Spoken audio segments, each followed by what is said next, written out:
Visitors to the London Zoo will now be able to see giant tortoises in their natural habitat. These giant Galapagos tortoises have settled in well at their new home. At least that's what zoo authorities say now. Take a look. Meet Priscilla, Dolly and Polly.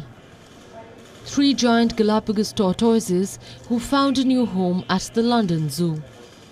They've been living here for over a month. The 3 are said to have settled in well.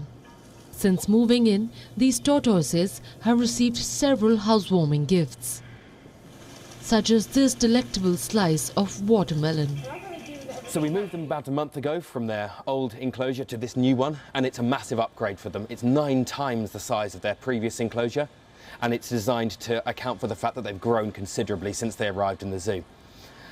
It's much better as well in that it replicates the environment that these tortoises come from in the wild, which is really important for reptiles because they get all of their cues from the external environment.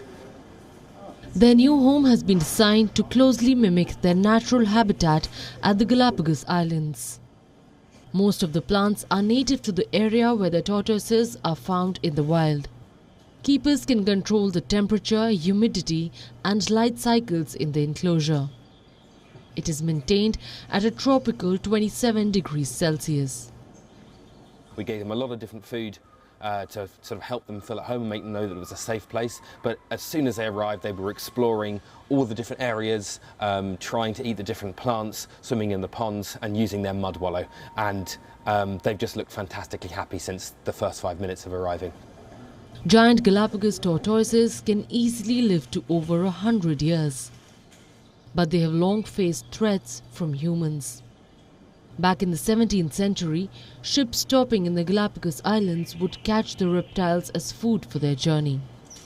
Today, they face modern problems. These animals are really threatened by existing threats, things like climate change, which is causing more extreme El Niño and La Niña effects on the Galapagos Islands, longer dry periods which put strains and stresses on the population, continuing pressure from invasive species and competition for land with people. So these animals really are threatened with extinction, and because they're only found on these handful of tiny islands everywhere in the world, that puts them under even more stress. The display enclosure called the Giants of Galapagos opens to the public on October 9th. Bureau Report, WION World is One.